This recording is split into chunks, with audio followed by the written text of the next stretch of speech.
ধানবাদের নিরসায় অবস্থিত চেকপোস্ট থেকে উদ্ধার 2,41,00,000 টাকার জাল ডিয়ার লটারির টিকিট। ভোটের আগে এই ঘটনায় এলাকায় চাঞ্চল্য। আসানসোল মাইথন রুটের একটি মিনিবাস থেকে 9টি বাক্সে লক্ষ লক্ষ লটারির টিকিট উদ্ধার করা হয়েছে। পুলিশ ও নির্বাচন কমিশনের আধিকারিকদের একটি দল আন্তঃরাজ্য সিন্ডিকেটে পর্দা ফাঁস করতে সক্ষম হয়। ঝাড়খণ্ড থেকে আসানসোল এবং তার আশেপাশে এলাকা পর্যন্ত বিস্তৃত এই জাল টিকিটের নেটওয়ার্ক। তদন্তের ফলে বেশ কিছু বড় বড় নাম উঠে এসেছে বলে জানা গেছে। বর্তমানে পুলিশ পুরো বিষয়টি নিয়ে পুঙ্খানুপুঙ্খ তদন্ত শুরু করেছে। এর সঙ্গে নির্বাচনে কোনো যোগসূত্র আছে কিনা তাও খতিয়ে দেখা হচ্ছে। মিনিবাসের চালকের সঙ্গে কথা বলা হয়, এই বিষয়ে সে কিছুই জানে না বলে জানিয়েছেন। কালীবাড়ি আসানসোল জানি না, আমার লোকটাকে চিনি, মানে দেখিও নি আর চিনিও না, ঠিক আছে।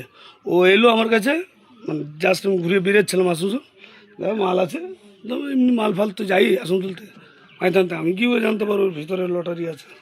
এই তো নাকা চেক পয়েন্ট মাইথনে রাজু মাহাতো থম যাচ্ছে, বারবার গেলে তাহলে তো পার্টিটা ঘর থেকে আমি নিজে টেনে নিয়ে আসতাম। বললো মালটা সিউড়ি বাসে চাপাতে হবে, ঠিক আছে। তা আমি বললাম দাদা আমার কাছে টাইম নেই, আমি সিউড়ি বাস চাপাতে পারবো না, কারণ আমার কাছে 10 মিনিট টাইম থাকে, চাপাবো কী করে আমি। বললো তাহলে তুমি নিয়ে চলো আসতে। জাল টিকিটের এই রমরমার ফলে সরকারের কোটি কোটি টাকা ক্ষতির ব্যাপারটাও চিন্তায় রেখেছে প্রশাসনকে। লটারির টিকিট তো অনেকেই কেনেন, কিন্তু আপনি কি জানেন ক্রেতা হয়েও বিক্রেতার মতো অতিরিক্ত সুবিধা পাওয়া যায়? সাধারণত আমরা লটারির টিকিট কিনে কিন্তু পুরস্কার ছাড়া আর কোনো অতিরিক্ত সুবিধা বা ভাউচার পাই না। আপনি কি জানেন সেটাও বিজেতার প্রাপ্য?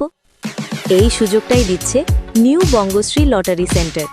এখান থেকে টিকিট কিনলে নিয়মিত ক্রেতারা পান পুরস্কারের সাথে ভাউচার বা সেলার বোনাসের মতো অতিরিক্ত সুবিধা। মানে শুধু লটারি জেতার সুযোগই নয়, সাথে থাকছে অতিরিক্ত লাভের সুযোগ আর বিশ্বস্ত সার্ভিস। শুধু তাই নয়, পাইকারি সুবিধাটি শুরু হচ্ছে মাত্র 20 পিস লেনদেনের সাথে। তাই দেরি না করে আজই যোগাযোগ করুন new Bangashree lottery centre, Uttarpara, Hooghly. Call করুন 8902015426। আজই আপনার লটারির টিকিট কিনুন আর পেয়ে যান অতিরিক্ত সুবিধা ও ভাউচার।